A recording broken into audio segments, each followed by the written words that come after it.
జఫన్యా గ్రంథము 3వ అధ్యాయము. ముష్కరమైనదియు భ్రష్టమైనదియు అన్యాయము చేయునదియు నగు పట్టణమునకు శ్రమ. అది దేవుని మాట ఆలకించదు, శిక్షకు లోబడదు, యెహోవాయందు విశ్వాసముంచదు. దాని దేవుని యొద్దకు రాదు. దాని మధ్య దాని అధిపతులు గర్జన చేయు సింహములు, దాని న్యాయాధిపతులు రాత్రియందు తిరుగులాడుచు తెల్లవారు వరకు ఎరలో ఏమీయూ మిగులకుండా భక్షించు తోడేళ్లు. దాని ప్రవక్తలు గప్పాలు కొట్టువారు, విశ్వాసఘాతకులు. దాని యాజకులు ధర్మశాస్త్రమును నిరాకరించి ప్రతిష్ఠిత వస్తువులను అపవిత్రపరుతురు. అయితే న్యాయము తీర్చు యెహోవా దాని మధ్యనున్నాడు. ఆయన అక్రమము చేయువాడు కాడు. అనుదినము తప్పకుండా ఆయన న్యాయవిధులను బయలుపరచును. ఆయనకు రహస్యమైనదేదియూ లేదు. అయినను నీతిహీనులు సిగ్గెరుగరు. నేను అన్యజనులను నిర్మూలము చేయగా వారి కోటలను పాడగును. ఒకడైనా సంచరించకుండా వారి వీధులను పాడు చేసి ఉన్నాను. జనము లేకుండాను వాటి యందెవరూ కాపురముండకుండాను వారి పట్టణములను లయపరిచిన వాడను నేనే.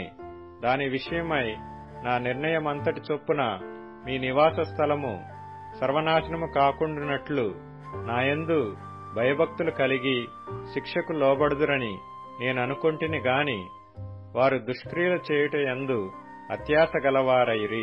కాబట్టి యెహోవా సెలవిచ్చు వాక్కు ఏదనగా, నా కొరకు కనిపెట్టుడి.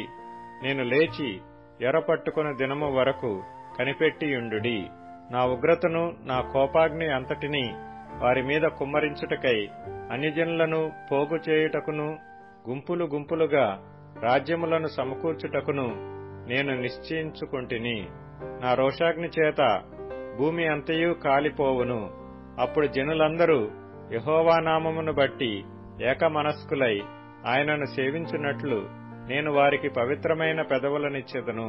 చెదరిపోయిన వారై నాకు ప్రార్థన చేయు నా జనులు కూషు దేశపు నదుల అవతల నుండి నాకు నైవేద్యముగా తీసుకొని రాబడుదురు.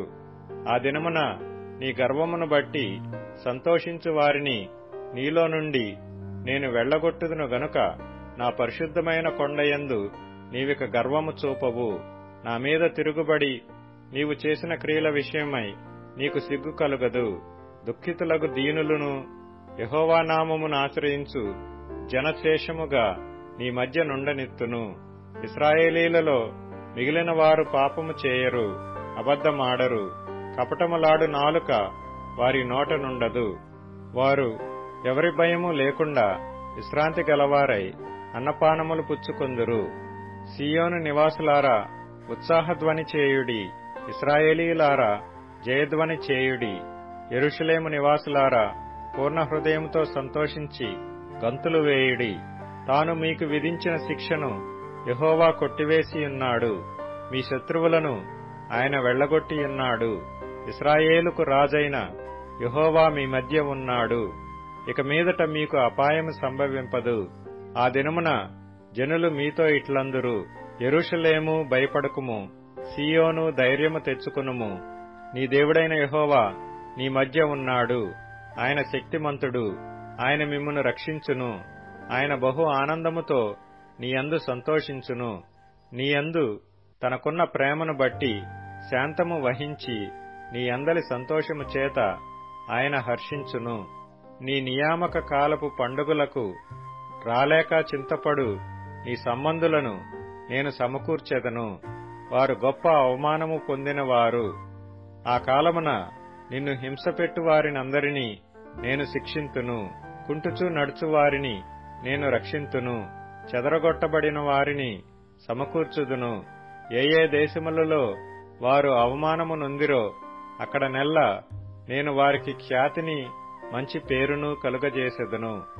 ఆ కాలమున మీరు చూచుచుండగా నేను మిమ్మును చెరలో నుండి రప్పించి మిమ్మును సమకూర్చిన తరువాత మిమ్మును నడిపింతును.